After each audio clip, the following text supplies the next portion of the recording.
versículos de 1 até o versículo número 5.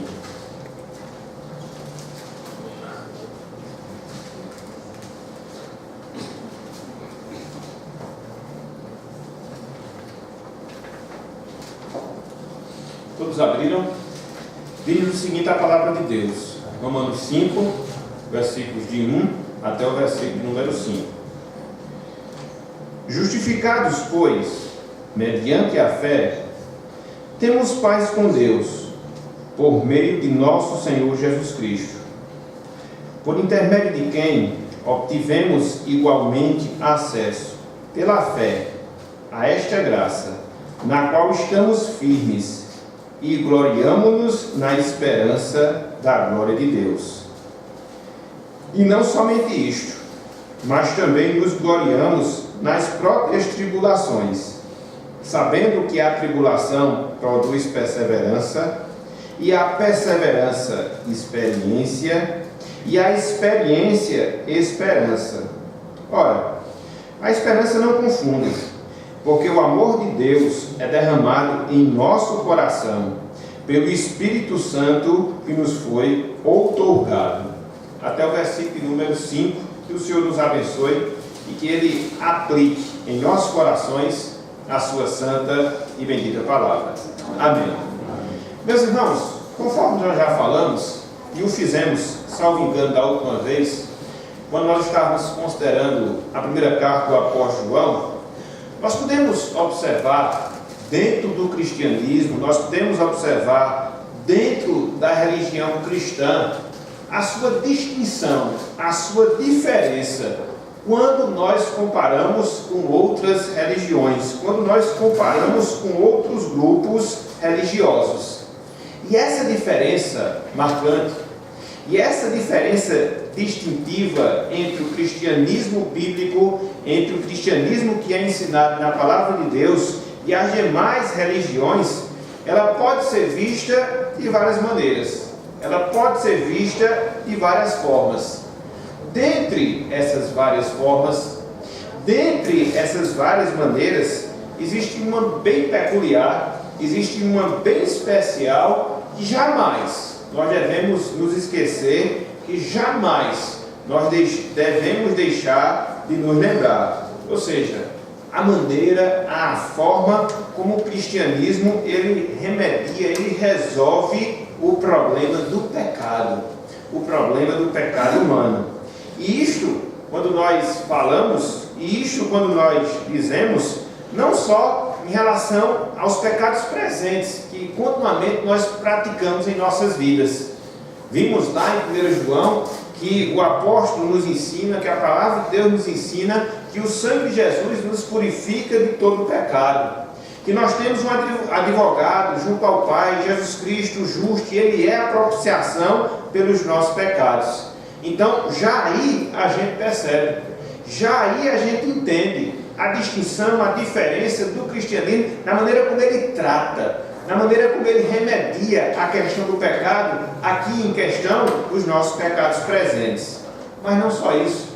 Se a gente considerar esse mesmo aspecto do trato em relação ao pecado, a gente percebe que o cristianismo ele se diferencia das demais religiões, da maneira como ele remedia o pecado em relação aos nossos passados, ao perdão dos nossos pecados, no que diz respeito ao nosso passado. E na medida em que ele dá esse tratamento, na medida que a palavra de Deus nos mostra como Deus trata os nossos pecados em relação ao passado, a gente passa a desfrutar uma firme segurança de salvação, uma firme segurança de vida eterna. É por isso, repito, que o cristianismo é diferente. É por isso que, repito, o cristianismo bíblico se distingue das demais religiões. Porque quando você estuda a palavra de Deus, quando você considera o texto sagrado, na questão específica do pecado, a gente percebe como a Bíblia trata não só dos nossos pecados cotidianos, mas da resolução dos nossos pecados passados, de tal maneira que na medida em que a gente recebe, na medida em que a gente experimenta esse remédio, a gente passa a ter segurança, não da presente vida, mas sobretudo, a gente passa a ter segurança de vida eterna, de vida com Deus, de salvação, no seu sentido mais pleno, no seu sentido mais direto.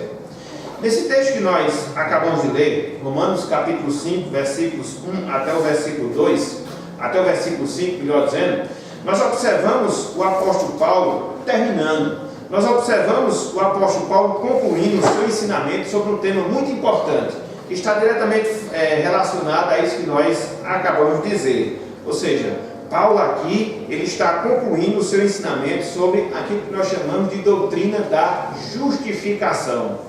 Doutrina da justificação. Na medida que nós formos discorrer sobre o texto, na medida que nós formos avançar na meditação, a gente vai detalhar o seu significado e alguns detalhes em relação a esse tema. Então, conforme nós estamos falando, Paulo ele estava finalizando, ele estava concluindo os seus ensinamentos sobre a doutrina da justificação. Depois que ele falou da necessidade que nós temos como seres humanos que nós somos, de sermos justificados. E por que nós temos essa necessidade de sermos justificados? Porque nós somos pecadores. Porque nós temos a necessidade de sermos justificados. Porque nós não somos justos perante Deus. E Paulo, de certa forma, ele resume isso um pouco lá atrás, lá em Romanos capítulo 3, versículos 9 até o versículo 12, pelo menos. Olha só o que ele nos diz aí nesse texto, mostrando a necessidade, mostrando a carência que nós temos de justificação. E por que isso? Por causa dos nossos pecados. Não fazendo distinção, não fazendo diferenciação de pessoas, seja no sentido da sua condição social, ou no caso em questão, seja em razão de questões raciais. Ele diz, Romanos capítulo 3, versículos 9 até o versículo número 12, que se conclui: temos nós qualquer vantagem, referindo-se aos judeus, porque Paulo era judeu, em relação ao pecado?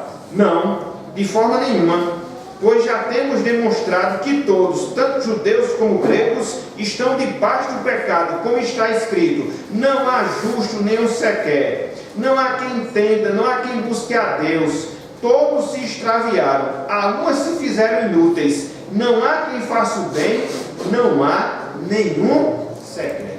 Olha aí a necessidade que o ser humano tem. Que necessidade? A necessidade de justificação. Porque a palavra de Deus diz de maneira muito clara: não há um justo nenhum sequer. Então, aqui nesse período anterior ao texto lá de Romanos capítulo 5, o apóstolo Paulo ele mostra isso. A necessidade que nós, homens, a necessidade que nós, seres humanos, temos de justificação. Mas aí ele não fala só isso. No decorrer do seu ensino, na sequência dos seus ensinamentos, ele mostra o meio pelo qual a justificação ela acontece. Romanos capítulo 3, versículos 24 e também o versículo número 25. Romanos 3, versículos 24 e também o versículo número 25. Onde é que está a base da justificação? Onde é que ela se alicerça? Ele ensina. Romanos 3, 24 e 25. Diz o seguinte, o texto sagrado: sendo justificados gratuitamente por sua graça. Preste atenção agora.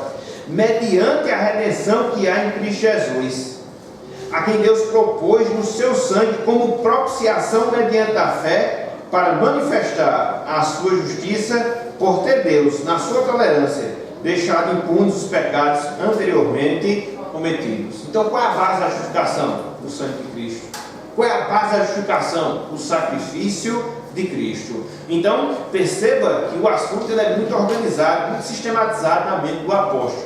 No primeiro momento ele mostra a necessidade de justificação, porque não há nenhum justo, todos nós somos pecadores. Depois ele mostra a base sobre a qual repousa a justificação, o sacrifício de Cristo. Depois ele mostra que todo esse assunto que ele está discorrendo aqui é um assunto bíblico. É um assunto que foi vencido ou vivenciado pelos heróis da fé. Ele destaca pelo menos dois: Abraão e Davi, que foram justificados por Deus. Primeiramente Abraão, Romanos capítulo 4, versículos 2 e também o versículo número 3. Diz o seguinte, a palavra de Deus, Romanos 4, 2 até o 3. Porque se Abraão foi justificado por obras, tem de se gloriar, porém não diante de Deus. Versículo 3. Pois diz a Escritura: Abraão creu em Deus, e isto lhe foi imputado para justiça. Abraão, ele foi justificado. Então Paulo diz, olha, o que eu estou ensinando a vocês sobre justificação não é nada novo não. É um ensino que nos remete ao Antigo Testamento. É um ensino que é uma realidade experimental na vida dos servos do Senhor. Aqui no caso, na vida de Abraão. Somente de Abraão? Não, na vida de Davi. Capítulo 4, versículo 6 e também o versículo número 8. Diz o seguinte a palavra: e é assim também que Davi declara ser bem-aventurado o homem a quem Deus atribui justiça, independente de obras. Versículo 7. Bem-aventurado aquele cujas iniquidades são perdoadas e cujos pecados são cobertos. Versículo 8. Bem-aventurado o homem a quem o Senhor jamais imputará pecado. Então, qual é a necessidade de justificação? A nossa realidade pecaminosa. Como é que nós somos justificados? Através do sangue de Jesus. E quem foi que experimentou isso? Os grandes servos de Deus. No caso, Abraão e também Davi. E aí ele chega agora no capítulo 5, que foi o trecho que nós lemos agora há pouco, e ele finaliza toda a sua exposição em relação a esse tema, mostrando que a justificação, ela se relaciona não só com a nossa vida presente, mas se relaciona também com a nossa vida futura. Em outras palavras, o apóstolo Paulo nos ensina aqui que estar justificado não significa apenas o perdão, não significa apenas a absolvição da culpa do pecado, mas a justificação, ela traz também consigo a esperança que nós temos. Que esperança? A esperança da glória de Deus. Que coisa maravilhosa. Versículo 2, a gente vai chegar já nesse versículo. Então, o apóstolo Paulo mostra a realidade daqueles que estão em Cristo, porque estão justificados, e ele nos ensina que esta justificação não é algo que é experimentado, que é vivido apenas no presente, mas ela resulta também numa esperança futura, ela resulta também numa esperança gloriosa. Na verdade, ela resulta na concretização da nossa salvação no seu sentido final. Romanos capítulo 5, versículos 9 e também o versículo número 10. Então, Paulo, repito, ele está mostrando a realidade da justificação e ele está mostrando as bênçãos resultantes da justificação na vida do servo de Deus, na vida daquela pessoa que foi salva. Então, meus irmãos, meus amigos, nessa noite de hoje eu queria que a gente parasse um pouco e refletisse sobre esse tema, baseado nesses dois primeiros versículos, Romanos 5, versículo 1, versículo 2. Daqui a alguns instantes, a gente vai participar da Santa Ceia, da Ceia do Senhor. E é um momento extremamente propício que nós podemos tratar esse tema. Então, o tema da nossa meditação na noite de hoje é o seguinte: o que é justificação e as suas consequências? Ou a justificação e as suas bênçãos. Então, nós iremos deter a nossa atenção, nós iremos deter o nosso tempo, considerando esse tema, para que assim a gente possa aprender um pouco mais da palavra de Deus. Em primeiro lugar, eu queria que nós aprendêssemos, eu queria que nós considerássemos o significado, o conceito do que é justificação. Até porque eu estou falando constantemente desse termo, eu estou falando constantemente dessa palavra, e aí pode ficar a dúvida, pode ficar a indagação, pode ficar a pergunta: o que é justificação? E Paulo diz, Paulo responde, Paulo nos mostra algumas verdades, e nós as encontramos aqui no versículo 1. Acompanha aí, Romanos capítulo 5, versículo 1, diz o seguinte, a palavra de Deus: justificados, pois, mediante a fé, temos paz com Deus, por meio de nosso Senhor Jesus Cristo. Justificados, pois, mediante a fé, temos paz com Deus, por meio de nosso Senhor Jesus Cristo. Quando a gente olha aqui, meus irmãos e amigos, esse trecho, quando a gente considera esse primeiro versículo do capítulo 5 do livro de Romanos, a gente percebe Paulo nos ensinar ou destacar pelo menos 3 pontos, pelo menos 3 verdades sobre o que é justificação, sobre o que é ser justificado, sobre o que é esse ensino que ele está discorrendo aqui. Repito, que tem consequências para a vida eterna, que tem consequências para a nossa esperança de salvação, a nossa esperança de redenção. Em primeiro lugar, a gente precisa aprender. Em primeiro lugar, a gente precisa considerar que a justificação é um ato declaratório de Deus. a justificação é um ato declaratório de Deus. É por isso que o texto diz: justificados, pois. Então, depois de falar da justificação, conforme nós resumimos agora na introdução, seja como uma necessidade, seja como uma realidade dos crentes do Antigo Testamento, Paulo, ele mostra que a justificação, ela é uma verdade. A justificação, ela é uma realidade na vida de todo e qualquer crente, na vida de todo e qualquer salvo. Então, quando nós dizemos que somos salvos, quando nós dizemos que somos crentes em Cristo Jesus, nós podemos dizer alto, nós podemos dizer em bom som, que nós somos justificados, que nós passamos pelo processo da justificação. Mas aí permanece a indagação, mas aí permanece a dúvida: mas o que é justificação? O que é que Paulo queria dizer quando ele falou justificados, pois? A gente pode dizer, irmãos e amigos, de maneira muito direta, de maneira muito clara, que ser justificado ou passar pelo processo de justificação é um ato legal, no qual Deus, a justificação é um ato legal, no qual Deus nos declara justos, no qual Deus nos declara perdoados, através da obra, através dos méritos de Cristo. Então, em termos bem diretos, em termos bem claros, justificação é justamente isso. É você ser declarado inocente. É você ser declarado justo. É você ser declarado pelo próprio Deus.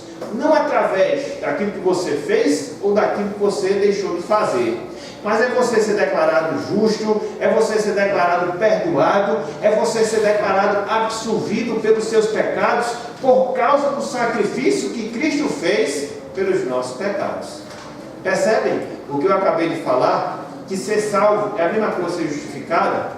Percebe o que eu acabei de falar? De que ser crente é a mesma coisa de passar pelo processo da justificação? Quem é salvo automaticamente é justificado. Quem é salvo automaticamente passou pelo processo de justificação. E isso, meus irmãos, é algo muito precioso. Isso é muito formidável para cada um de nós. Para nós considerarmos, para nós pensarmos e para nós percebermos os desdobramentos que essa verdade gera e gera em nossas vidas. Com a justificação, Deus ele nos declara perdoados de todas as nossas transgressões. Transgressões que nós praticamos contra a lei de Deus. Pecados que nós praticamos contra a vontade de Deus em nossas vidas. Através da justificação, nós estamos perdoados e perdoados completamente por causa dos méritos de Cristo. Por causa dos méritos de Cristo. E quando a gente fala, e quando a gente menciona essa verdade, a gente percebe pelo menos duas coisas que ela está diretamente ligada a essa verdade. A primeira delas, que a justificação, que essa declaração de inocência da parte de Deus, ela só acontece uma única vez. Ela só acontece uma única vez na vida de uma pessoa. Nós não somos tornados justos gradativamente. Eu sou um pouco justo ontem, eu sou um pouco mais justo hoje, eu serei um pouco mais justo amanhã. Não. Como que a justificação, ela se desenvolvesse, ela crescesse a cada dia que nós vivemos, a cada momento que nós nos consagramos mais a Deus. Não. A justificação ela acontece uma única vez, num único momento em nossas vidas, quando os benefícios do sacrifício de Cristo, eles são aplicados na nossa vida. Quando o perdão que o sangue de Cristo comprou, ele é derramado em nossas vidas. Então, nós não passamos por diversos processos de justificação. Nós não somos tornados justos gradativamente. Não, isso acontece instantaneamente, isso acontece uma única vez na vida de um cristão. Num só momento. Deus nos declara justo através do sacrifício de Cristo. Mas não só isso. A justificação, ela alcança todos. A justificação, ela alcança todos quantos são de Cristo. Não importa o tempo que nós passamos na igreja, não importa a quantidade de conhecimento bíblico que porventura nós tenhamos, não importa o quanto nós já nos envolvemos, o quanto nós já realizamos em termos de obra do Senhor, não importa. Todos aqueles que têm a Cristo como seu Salvador, todos aqueles que têm a Cristo como seu Redentor, todos aqueles que se submetem ao seu senhorio, todos aqueles que creem na eficácia do perdão do sangue de Cristo, estão justificados, estão perdoados. Então é uma coisa que atinge, é algo que abrange a todos os cristãos. Repito, independente do tempo de igreja, independente do conhecimento bíblico, independente do envolvimento que porventura nós tenhamos na obra de Deus. Então, justificação é isso, é um ato declaratório de Deus. É Deus dizer que nós estamos perdoados, é Deus dizer que nós estamos justificados, não por aquilo que nós fizemos, não por aquilo que nós deixamos de fazer, mas por aquilo que Cristo Ele fez por nós. Daqui a alguns instantes a gente vai detalhar um pouco mais acerca disso. Mas não só isso. Em segundo lugar, em relação à justificação, Paulo ele nos ensina, meus irmãos, que a justificação ela é recebida em nossas vidas pela fé. Todo esse processo, ou todo esse ato declaratório que Deus nos declara justo perante Ele é recebido, ele é experimentado por nós através da fé. É por isso aí que em Romanos capítulo 5, versículo 1, a palavra de Deus diz: mediante a fé. Justificados, pois, mediante a fé. Então, é a fé no sacrifício de Cristo, o meio pelo qual nós recebemos o perdão dos nossos pecados. Nós recebemos a nossa justificação. Por causa da fé, os benefícios da cruz de Cristo, eles passam a ser realidade. Eles passam a ser uma verdade em nossas vidas. Então, é pela fé, é pela fé e pela fé. Mas não só isso. Em terceiro lugar, a justificação, ela se dá por intermédio de Cristo. Em terceiro lugar, a justificação, ela se dá por intermédio de Cristo. É por isso que Paulo fala, aí no versículo 1, por meio de nosso Senhor Jesus Cristo. Aqui Paulo ele está mostrando que a base, que o alicerce, sobre o qual repousa o perdão, está no sacrifício. No sacrifício de quem? Do nosso Redentor. E é interessante, porque quando você olha aqui o versículo 1, você percebe que Paulo ele faz uma declaração perfeita de quem é esse Salvador, de quem é esse Redentor. Ele diz, por meio de nosso Senhor Jesus Cristo. Senhor por quê? Porque Ele é soberano. Senhor por quê? Porque Ele é governante. Mas não só isso, Ele é Salvador. Daí o nome Jesus. Deus é salvação. E não só isso, o nome Cristo, que significa o quê? Enviado de Deus. Então, ele resume esses termos, que são extremamente importantes, para nos dar uma visão de quem é esse Redentor. Quem é essa pessoa que nos justifica? Ele é o soberano, ele é o Salvador, ele é o enviado de Deus. Não é em qualquer pessoa que nós baseamos o perdão dos nossos pecados, mas é sobre aquele que detém todas as prerrogativas de um verdadeiro Redentor, de um verdadeiro libertador. Nós não somos justificados pelo que nós fizemos ou deixamos de fazer, mas por aquilo que Cristo fez em nosso favor. Nossa confiança está nele, em Cristo. O nosso louvor é dirigido a Ele, a Cristo. E é justamente por causa disso que a justificação, ela se baseia na própria pessoa do Salvador. Uma determinada pessoa, explicando esse texto, ele disse o seguinte, e eu vou mencionar o que ela disse literalmente falando. Ele disse o seguinte, foi o sangue de Cristo, representando todo o seu sacrifício em nosso lugar, que trouxe a reconciliação. E foi o seu Espírito, o Espírito de Cristo, que trouxe ao coração de todos os crentes a genuína apreciação daquilo que a redenção, por meio do seu sangue, concretizou. E aqui onde está a questão da fé que nós acabamos de falar. É o Espírito Santo nos mostrar, é o Espírito Santo aplicar, é o Espírito Santo nos trazer à mente o conhecimento dessa verdade. Que no sangue de Cristo nós temos remissão, que no sangue de Cristo nós temos reconciliação, que no sangue de Cristo nós temos o perdão de todos os nossos pecados. Esse ato instantâneo, no qual Deus ele nos justifica. E como é que isso acontece? Mediante a pregação da palavra. Há um determinado momento que o Espírito Santo usa essa palavra, a fim de que a pessoa possa entender as razões, o significado, a verdade da cruz. E na medida em que ela entende e sobretudo aplica a sua vida como um remédio de Deus para remediar o seu pecado, então ela passa a desfrutar da justificação. E ela acontece, repito, através de Cristo. Então, o que é justificação? Em primeiro lugar, é um ato declaratório de Deus, que acontece muitas vezes na vida de uma pessoa e que ela alcança todos aqueles que são crentes, todos aqueles que são salvos. Mas não só isso. A justificação, ela é recebida pela fé, quando o Espírito Santo aplica a verdade da obra de Cristo às nossas vidas, em nossos corações. E não só isso, a justificação ela acontece por intermédio de Jesus. E ninguém mais, seja pessoa, seja coisa, somente, tão exclusivamente na pessoa de Cristo. Então, em termos gerais, isto é o que é justificação. Mas não só isso. Essa verdade, ela é tão importante, essa verdade, ela é tão maravilhosa, que conforme o apóstolo Paulo nos ensina no restante da passagem, ela traz consigo algumas bênçãos. Sim, ela traz consigo algumas bênçãos. Para mim, para você, para cada um de nós que já fomos justificados. Para mim, para você, para cada um de nós que já experimentamos o perdão dos nossos pecados. E quais são essas bênçãos? São pelo menos 7, que nós encontramos até o versículo 5. Mas nessa noite de hoje eu quero destacar pelo menos 3, que nós encontramos no finalzinho do versículo 1 e também no versículo 2. Então, quais são as 3 bênçãos? Quais são os 3 benefícios resultantes da justificação? O primeiro deles, meus irmãos, meus amigos, a paz com Deus. Este é o primeiro benefício. Esta é a primeira bênção que resulta do fato de nós termos sido declarados justos diante de Deus. Do fato de, através do sacrifício de Jesus, Deus nos ter inocentado.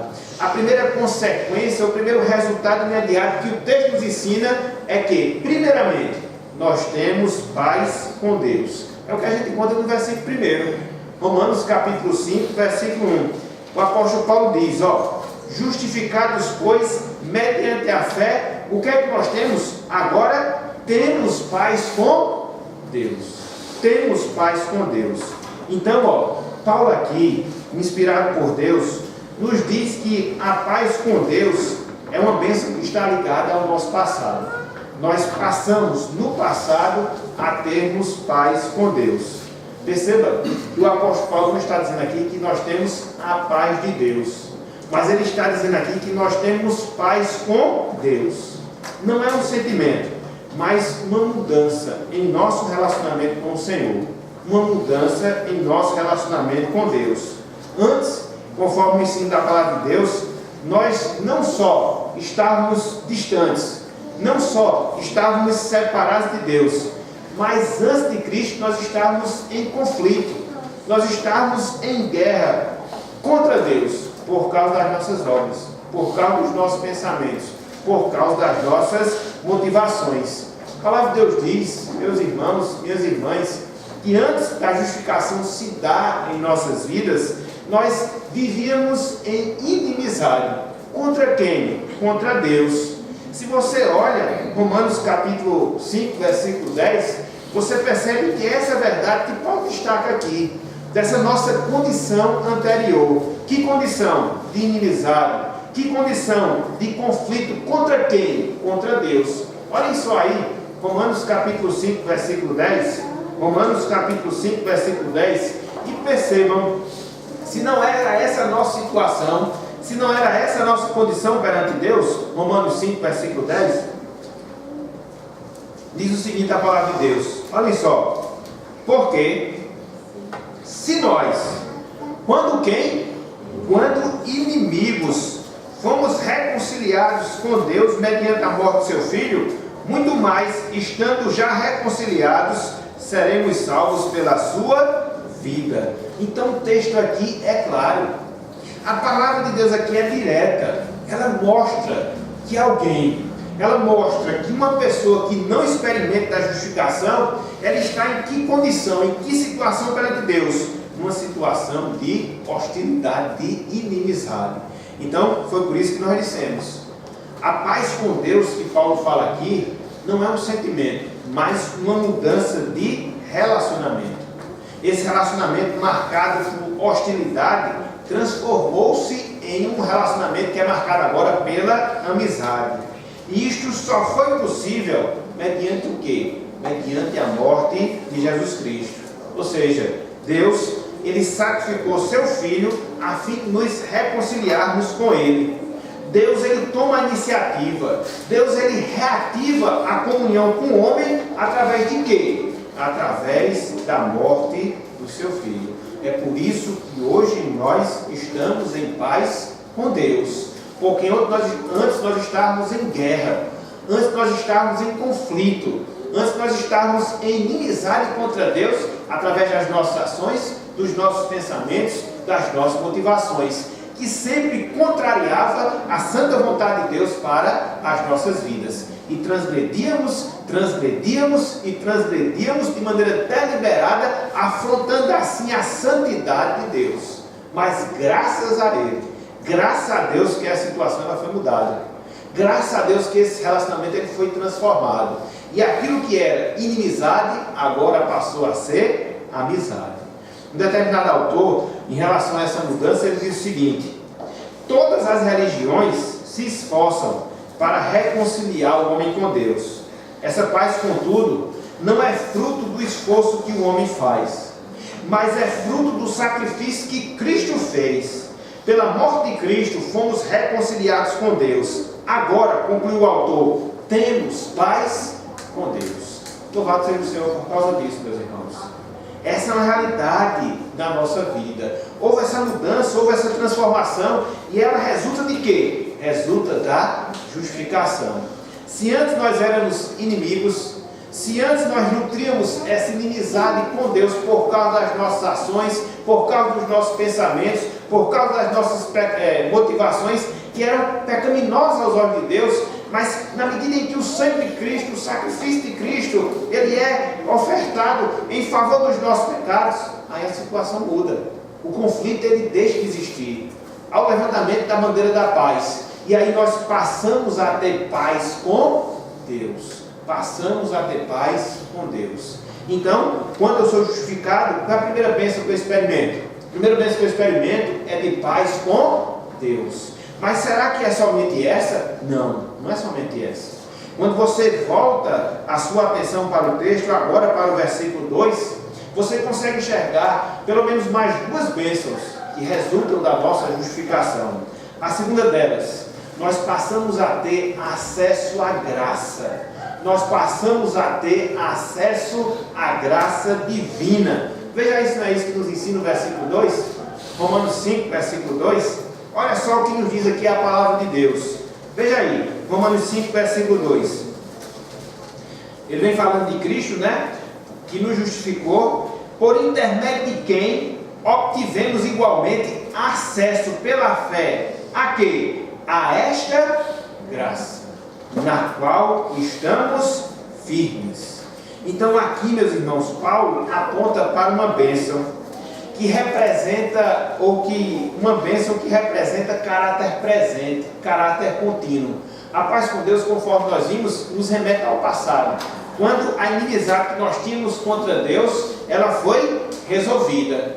Essa segunda bênção, o acesso à graça, diz respeito a uma bênção presente. E que continua presente em nossas vidas, ou seja, a graça de Deus, ou seja, o seu favor imerecido. Assim como Ele mesmo diz, a justificação de Cristo permite acesso à graça de Deus.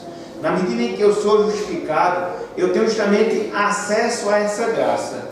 E é interessante aqui nós observarmos o significado da palavra acesso, que o apóstolo Paulo usa aqui, referindo-se que nós temos acesso à graça de Deus. Nos tempos do apóstolo Paulo, essa palavra acesso que ele usa aqui, ela tinha dois significados especiais. O primeiro deles, indicava acesso à presença de um rei através de outro rei. Então essa palavra aqui, ela implicava justamente isso. Um acesso que um rei tinha à presença de outro rei. E aí nós percebemos que Cristo, pelo fato de ser rei, nos conduz à presença de Deus, que é também rei, que é o rei dos reis. A justificação permite justamente essa bênção. A justificação permite justamente esse benefício, essa graça de nós adentrarmos a presença de Deus. Nós que éramos pecadores, nós que somos frágeis, fracos, incapazes, mas Cristo, Ele nos dá acesso à presença de Deus. E o que é isso? É a graça de Deus. É o favor imerecido do Senhor. Cristo é a porta que nos coloca na presença de Deus. Cristo é o caminho que nos conduz a Deus. É através dele que nós temos acesso a essa graça. Que graça? A graça da presença de Deus. Então nós fomos reconciliados. E junto a essa reconciliação, agora nós desfrutamos de comunhão. Agora nós podemos nos colocar na presença de Deus. Agora nós podemos estar na presença de Deus, coisa que antes nós não podíamos. Por quê? Porque éramos inimigos.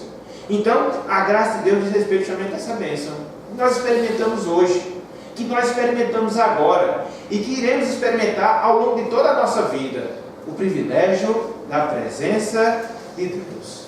Mas não só isso. A palavra acesso que Paulo usa aqui indicava aproximação. Aproximação para quê? Aproximação para a adoração. A palavra que ele usa traz justamente essa ideia de uma pessoa que é colocada, de uma pessoa que é introduzida no santuário para adorar e adorar a Deus. E o que é isso? Isto é graça. Esse privilégio que Deus nos dá de podermos estar não só na presença de Deus, mas nós também podemos adorar a Deus, como nós estamos fazendo aqui, nesse culto solene.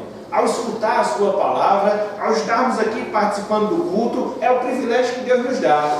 Não só essa adoração específica, restrita a um dia local, mas a adoração que ela é extensiva a toda a nossa vida. E o que é isso? Isso é graça, meus irmãos. Isso é graça. É um privilégio que nós não merecíamos. É um privilégio que nós não tínhamos condições de desfrutarmos. Se hoje nós desfrutamos, se hoje ela é uma realidade nas nossas vidas, como é que nós podemos explicar? O favor merecido de Deus, o acesso à graça de Deus, que a justificação ela nos permite.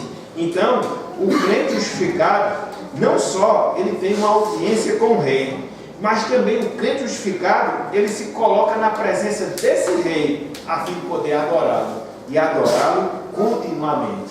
Então, nós temos paz com Deus, nós temos acesso à graça de Deus, e não só isso, uma terceira bênção, nós temos expectativa de glória divina. Vejam aí, a última parte do versículo 2, diz o seguinte: e gloriamo-nos na esperança da glória de Deus. E gloriamo-nos na esperança da glória de Deus. Aqui nós somos ensinados sobre uma alegria relacionada a uma bênção futura. Quem foi justificado se alegra na esperança futura. Não existe temor, não existe medo, não existe preocupação com a eternidade, mas existe o quê? Uma alegria esperançosa. Percebem como é importante isso aqui? Você olhar para o futuro sem receio, você olhar para a eternidade sem temor, você olhar para a vida eterna sem dúvida, qualquer que seja dúvida no seu coração, e é justamente por causa disso que a gente se gloria, é justamente por causa disso que a gente se alegra. Não é à toa que a palavra gloriar-se, ou o verbo gloriar, que o apóstolo Paulo usa aqui, significa um regozijo exultante, significa uma alegria triunfante, significa uma firme confiança em Deus, inspirada, motivada pela certeza que nós, eu e você, temos paz com Deus. Então, essa glória da qual Paulo fala aqui, refere-se justamente ao futuro, refere-se justamente à eternidade. Diz respeito, meus irmãos e irmãs, ao momento em que o resplendor de Deus se manifestará em toda a sua plenitude, em toda a sua totalidade, salvando e levando os crentes para a pátria celestial. E é por isso que a gente se gloria, é por isso que a gente se alegra nessa esperança, dessa manifestação esplendorosa de Deus, nos salvando, nos redimindo, nos transformando e nos levando para a pátria celestial. Lá em Romanos capítulo 8, versículos 18 e 19, Paulo fala um pouco dessa glória futura, que aguarda a mim, aguarda você Por isso nós nos gloriamos de maneira esperançosa, não com medo, não com temor, mas com firmeza. Romanos capítulo 8, versículos 18 e 19, toda a sequência depois de 19 fala sobre isso, mas eu vou resumir apenas nesses dois.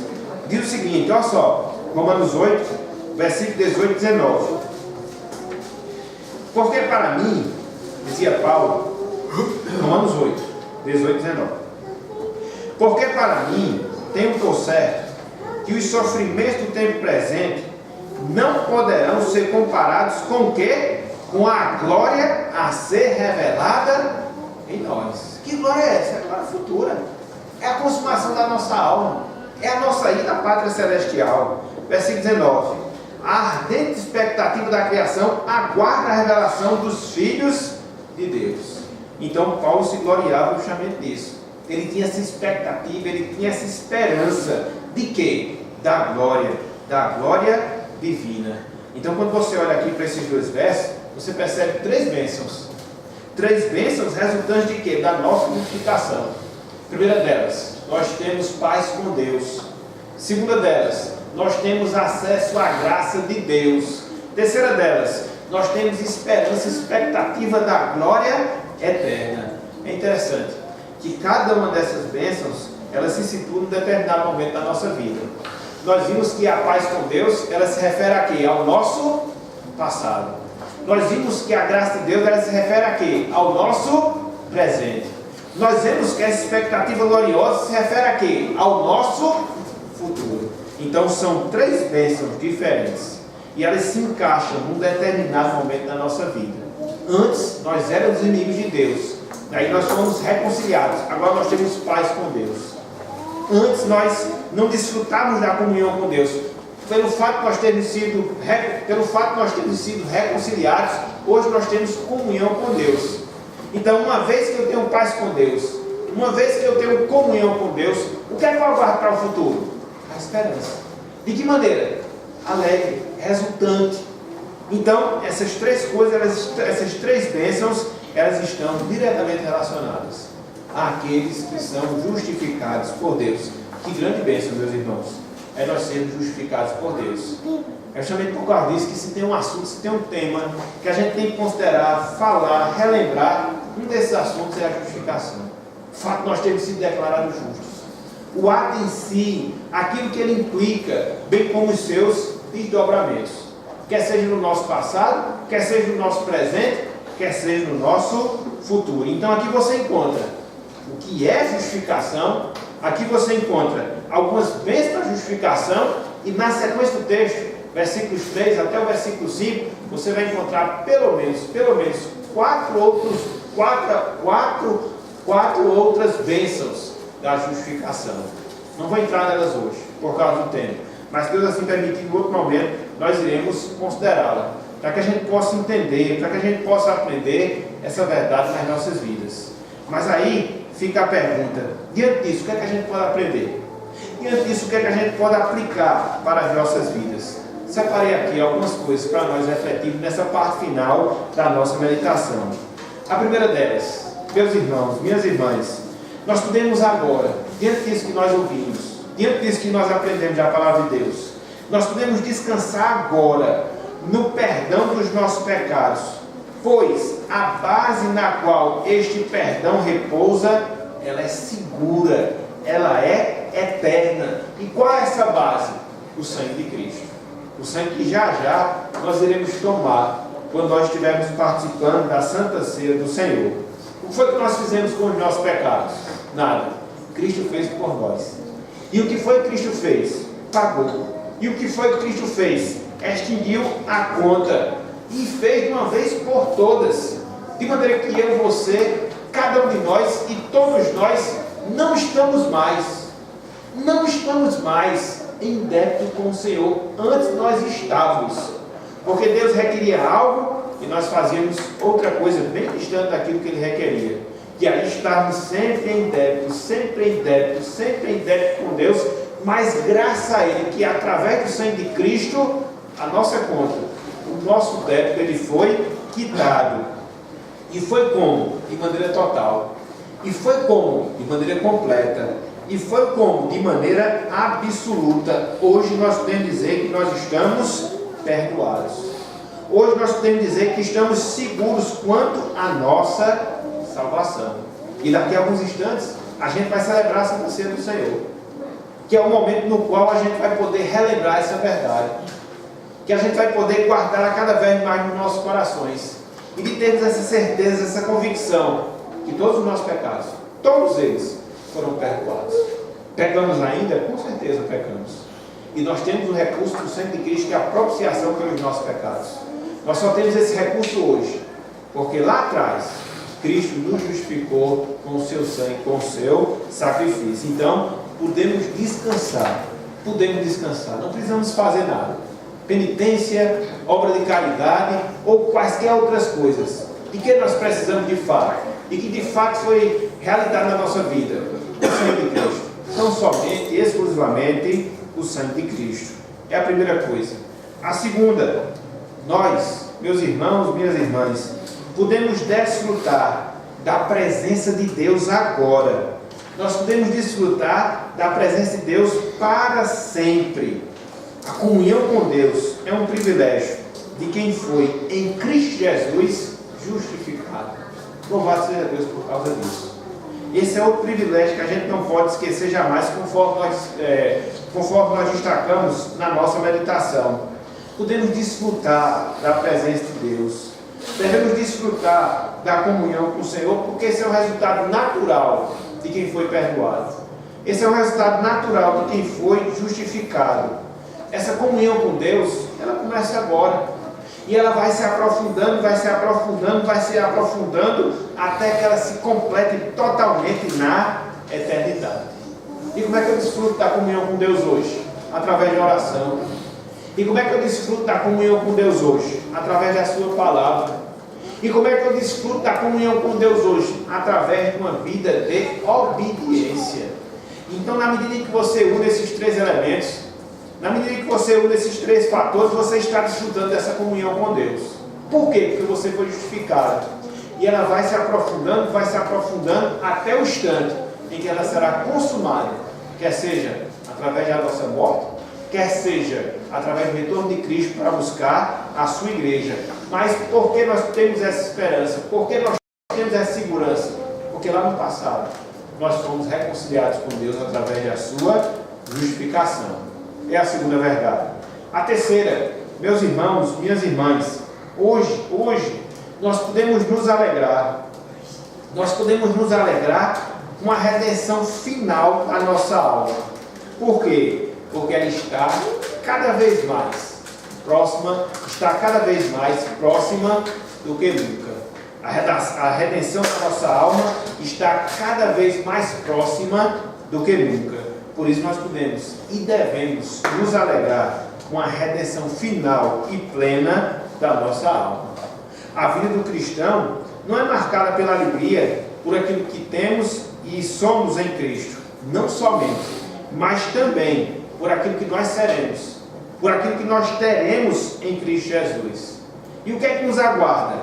Nos aguarda um lar celestial. Tanto é que o apóstolo Paulo, lá em Filipenses, ele diz que a nossa pátria está lá nos céus.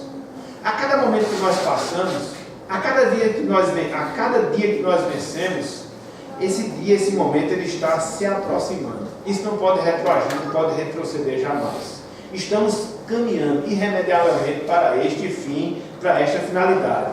E qual deve ser o nosso sentimento diante disso? De alegria. Qual deve ser o nosso sentimento? De regozijo. Porque, como Paulo falou, nos gloriamos na esperança da glória de Deus.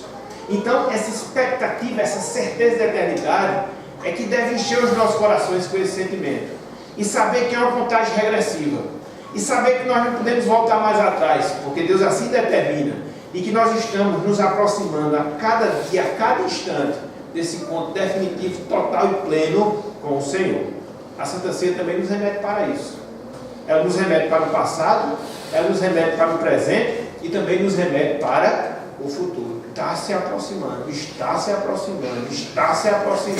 E o que é que eu devo fazer? Ficar com medo? Não. O que é que eu devo fazer? Ficar desesperado? Também não. Eu devo fazer o quê? Me alegrar. Não foi à toa que Paulo disse: Maranata, ora, vem Senhor Jesus. era o desejo do seu coração. Ele não queria parar o relógio de Deus, não, para poder seguir na sua vida com seus próprios interesses, não, muito pelo contrário. Ele fazia a obra de Deus, cumpriu o propósito de Deus, e o relógio estava passando até que esse encontro se desse. Como de fato se deu, pelo menos em termos parciais, mas se dará no sentido pleno quando todos nós estivermos na presença de Deus. Então, nós podemos nos alegrar com a redenção final, com a redenção plena da nossa alma, pois ela está mais próxima do que nunca. É uma outra verdade que nós podemos aplicar também para as nossas vidas. E por fim, para aquelas pessoas ainda não salvas, qual é a lição que a gente pode extrair aqui? Nós não temos outra pessoa na qual nós possamos encontrar, na qual nós possamos experimentar o perdão, senão Cristo e a sua justificação. Nós não temos outra pessoa na qual possamos encontrar e experimentar perdão, senão em Cristo e na sua justificação. Então, o que é que você faz com o seu pecado? Qual o remédio que você aplica no seu pecado? As suas próprias obras de justiça, são ineficazes. Elas não podem remediar o nosso pecado. Uma tentativa de obedecer cegamente a Deus, também não. Ele não vai aceitar. E o que é que pode ser feito? Qual é a resolução dessa situação? Somente Cristo. Somente o seu perdão. Somente Cristo e o seu perdão pode resolver o problema crônico do seu pecado. Somente. Que leva à condenação. E ele só é resolvido, ele só é perdoado na base do sangue de Jesus. É nisso que consiste o Evangelho. É nisso que consiste a proclamação das boas novas de salvação. Por mais que o homem tente, por mais que o homem faça, por mais que ele deseje, é aquilo que a gente viu lá em Romanos 3. Não há um justo nenhum sequer. Somente Cristo e a sua justiça. Somente Cristo e a sua justificação. Somente Cristo e o seu perdão. Então, qual é a sua responsabilidade nesse processo? Clamar a Deus, para que Deus, através do Espírito Santo, lhe faça entender essa verdade e que você possa enxergar para a cruz e não ver na cruz apenas ali um objeto, mas ver na cruz o remédio de Deus para o seu pecado. Reconhecer a sua pecaminosidade, a sua pequenez, as suas falhas e derramar e confiar somente em Cristo o seu perdão. Isso, em termos gerais, é o que é experimentar a salvação. Isso, em termos gerais, é o que é experimentar a justificação. Então, experimente. Essa é a exigência que a palavra de Deus lhe faz. Então, meus irmãos, meus amigos, na noite de hoje, a gente viu um pouco do que seja a justificação, a gente viu um pouco de algumas bênçãos da justificação. O que é que nós devemos fazer? Meditar nessas coisas, considerá-las, atentar para cada uma delas, para que assim a gente possa experimentar de alegria, a gente possa experimentar de paz, a gente possa ter certeza cada vez mais inabalável em relação à nossa salvação. Daqui a alguns instantes a gente vai celebrar a Santa Ceia do Senhor. Que não seja apenas mais um momento, que não seja apenas mais um instante, mas que venha a ser um instante de nós fortalecermos a nossa fé, como o sacramento em si, Cristo designou para que assim o fosse. Então, que a gente possa tomar do pão, que a gente possa beber do vinho, sabendo que o corpo, sabendo que o sangue de Cristo envolveu todo esse processo chamado de justificação, que nos perdoa e perdoa completamente os nossos pecados. Então, que Deus nos abençoe e que Ele aplique a sua palavra no nosso coração. Que Deus nos abençoe, que Ele aplique esse instante nas nossas vidas, para que assim a gente possa fortalecer cada vez mais a nossa fé, a nossa confiança, a nossa alegria, a nossa esperança em Deus, a partir de Cristo Jesus. Então, que Ele nos abençoe e aplique a sua palavra em nossas vidas. Amém. Amém. Meus irmãos, nós vamos ter um momento agora da celebração da Santa Ceia, e para tanto nós convidamos os irmãos oficiais, para que estejam presentes.